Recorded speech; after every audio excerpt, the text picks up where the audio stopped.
Hey guys, welcome back to the channel. Today I just want to talk about a fish that I kind of regret having, and it was more of a beginner mistake when I started my hobby here. I ended up getting 4 iridescent sharks, and they're really awesome fish. There's nothing against the fish as why I regret having them. It's just the pure size that they can get and the space requirements. You see, iridescent sharks are not a shark, they're actually a catfish, but they are known to get massive. People talk about like red-tailed catfish and shovel-nosed catfish, and arowana, and those fish all get really big as well. But iridescent sharks are usually left off the table and not really talked about. But iridescent sharks can get up to that 4-foot mark and can weigh close to 200 pounds. Now, just thinking of a fish that big, just imagine your 75-gallon aquarium or your 55, and just the length of that aquarium is how big these fish get. And having a 100+ pound fish is quite an undertaking and requires a lot of space. And the issue with having bigger fish like that is if you would run out of space. So I have this 100-gallon aquarium right next to me, and I'll be putting B-roll of the iridescents that I have. They're in with a tiger Oscar. But a 100-gallon aquarium is nowhere near the size that they need to be in. Iridescent sharks are very active, they like to swim a lot, and they really need just a big wide tank because they're so active. And sometimes if you make a sudden movement or a light instantly comes on, or even another fish in the tank moves, they can set them off and they'll start swimming erratically and freak out, and next thing you know they're banging their heads off the glass or smacking your filter and all that stuff. So they're a great fish, they really are, and the reason I regret getting them is I've had these ones for quite a while. They're about, I think, going on a year, almost 2 years, and they really need a bigger aquarium.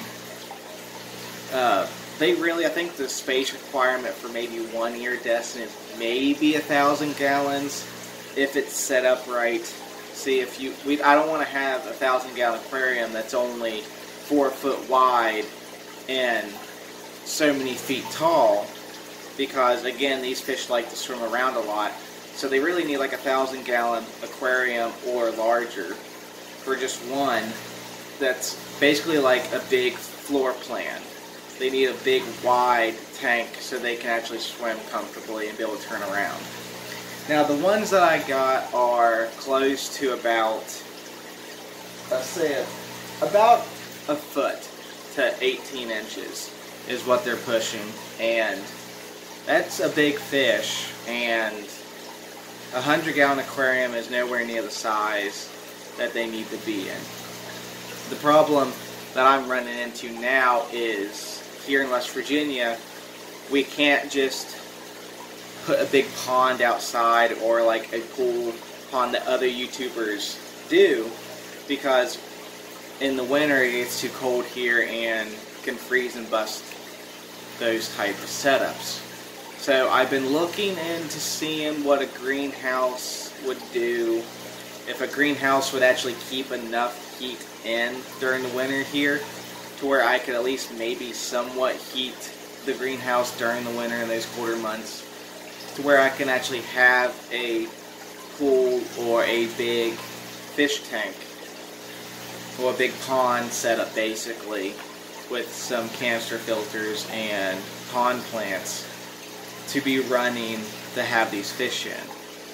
So that's what I've been looking into, and they're just a fish that I kind of wish I would have done a little more research. Again, that's why research is so important, is you look at a fish in a pet store, and of course when you go to look at like iridescent sharks or Oscars or tiger tinfoil barbs or bala sharks, they start off as this tiny little fish that's really cute. And the problem with that is those fish get big. And in some cases, like the Oscars, they grow really fast. So that's again why research is really important. And it's a shame that the fish are living in a 100-gallon aquarium, and I hate that they're not in a bigger aquarium. And if I could, I would put them in to a bigger place or give them to someone who has a space.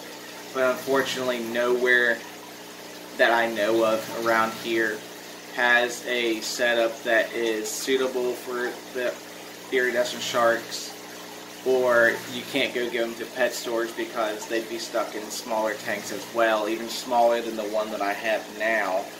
So I don't want to put them in there for them to basically just sit there for the rest of their life. Also, if someone would have a pond here, it would be nice, but again, we deal with the weather here in the winter where it drops to the 30s, the 20s, maybe even single digits, and the water temperatures here drop to like 30 and 40 degrees, at maybe 50 at most at the really deep parts of like our lakes and dams, but it's still not suitable for a tropical fish that needs temperatures between 72 and 84.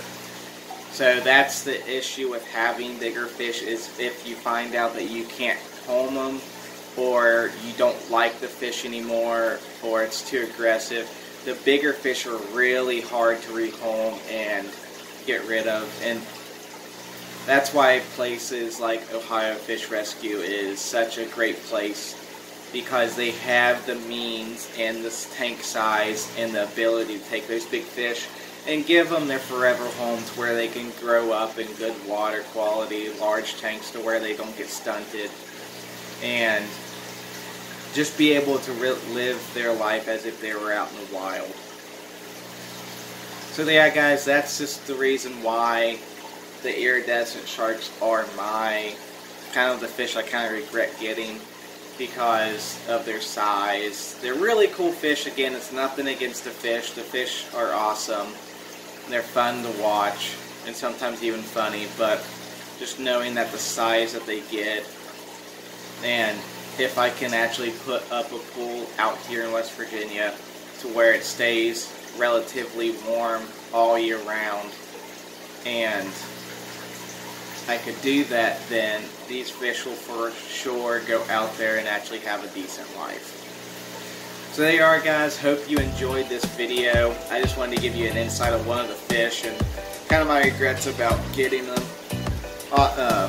If you want to see more content in the fish room, I have about 22 fish tanks in this room.